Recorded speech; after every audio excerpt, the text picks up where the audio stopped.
In the driveway today, we got the Dodge Ram out here. Needs a good washing. Home Depot product here is the Ryobi 1900 psi. A lot of cool things going on with this pressure washer here, folks. We're going to go through all the specifics on it. We're going to show you the price, and we're going to hook it up and use it, and let you know what I think of it.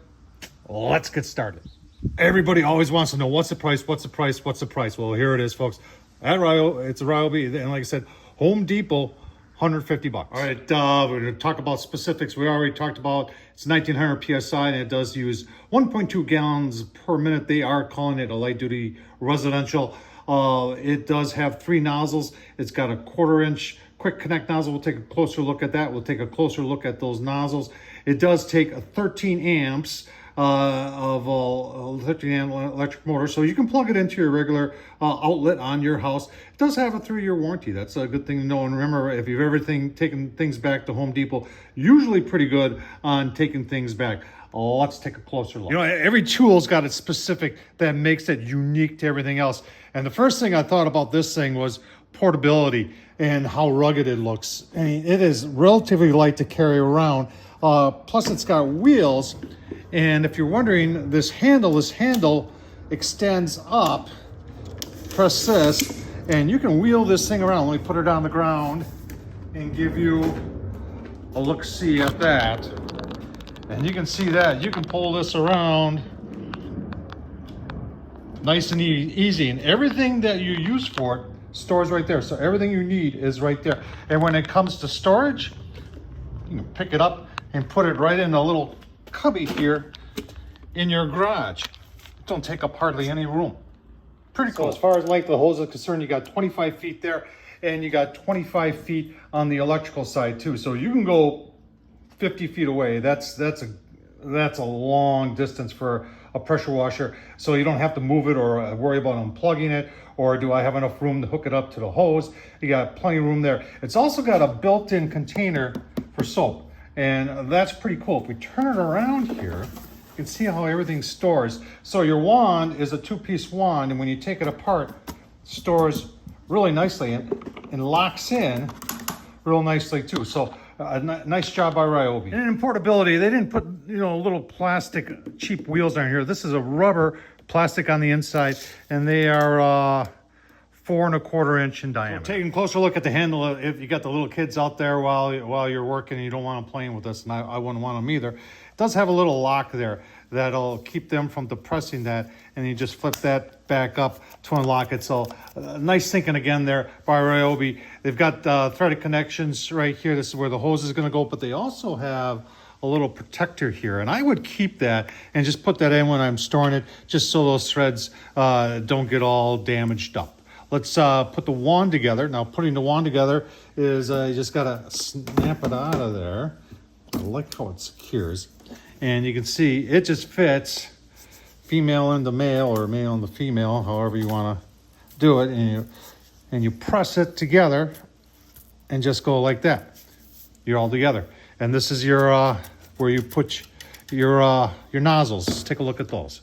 So they give you 3 nozzles here. They got the orange, the black, and the blue. The blue is always going to be when you're putting on your detergent.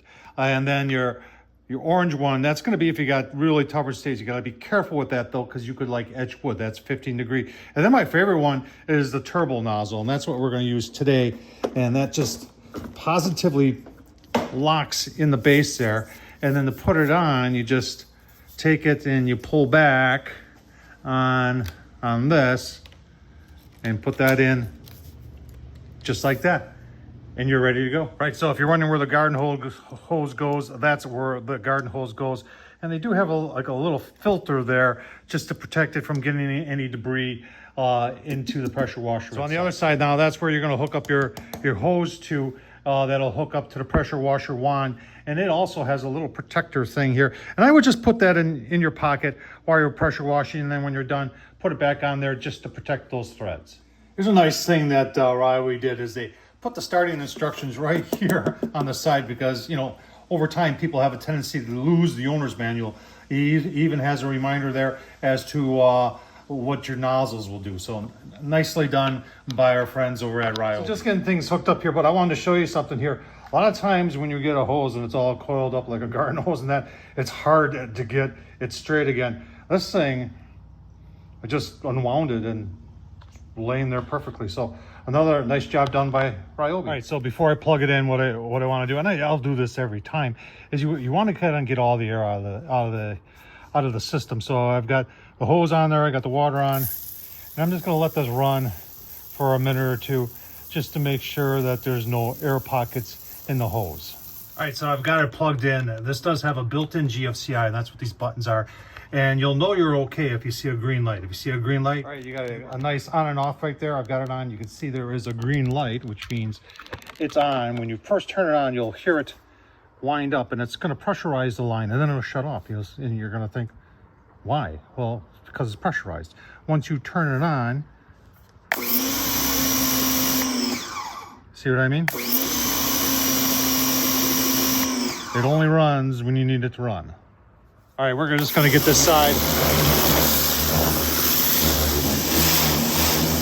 hose down. I wouldn't want to go with any pressure more than this for what I'm doing here on the truck today. So someone's gonna ask, do you need to turn the unit off in order to change the nozzles? And the answer is no. So we're gonna put the Horsman one on here and just, this is all being done with the unit on. Obviously you don't have the the trigger pressed, but you can do it with the unit on. All right, applying soap. It says you're only supposed to use soap meant for pressure washers. I guess I'm breaking a rule. All right, I got everything nice and soaped up. Now let's rinse it off. It'll take a while for the soap to get out of the nozzle, but once it's out of the wand, you can rinse it down real nice. Gotta get them floor mats too. Pressure washer is nice to get those nice and deep clean. You can see it turned out pretty decent. This truck, I'm in southeastern Wisconsin. We were in North Dakota, up about 30 minutes from the Canadian border here about a month ago, and wasn't too bad on the way out there. It's an 11-hour drive. On the way back, it was bug city, and it's nice to take the pressure washer, get a lot of those bugs out of the front grill, and they were everywhere on this truck. So looking good. I did put the 30-degree angle tip on. I really don't have anything to show you. You can see I took it to the sidewalk here, and it's hard to tell, but there is a distinct line where it did clean, and I was thinking, where would this work good? This would probably work good on the garbage carts. So I'll tell you, we're gonna get things buttoned up here and give you my final thoughts on the Ryobi 1900 PSI pressure washer from Home Depot. All right, final thoughts on the Ryobi 1900 PSI from electric pressure washer from Home Depot, folks. I'll tell you what, it has its place. There, if you're looking for, a homeowner and you're gonna need to use pressure washer a couple times a year, I mean, it's not heavy duty in no means, but it works. Washed the truck just fine. I finished up doing the whole sidewalk with it. I ran out the soap on the sidewalk. Love the way that it stores, that it can store it like this. You can pick it up and carry it around like this. It ain't that heavy, but you can also store it like this. And that's for a lot of people, because a lot of people don't have a lot of room like I don't in my garage. This is actually gonna go in the basement is where I'm gonna store this. I got a little bit more room. I was just thinking of a place on the shelf to put it. So I like it at 150 bucks. I think it's a real deal. Tom Horsman, YouTube, thumbs up, leave a comment. What do you think? Check them out. I'll leave the link down below. Thanks for watching, folks.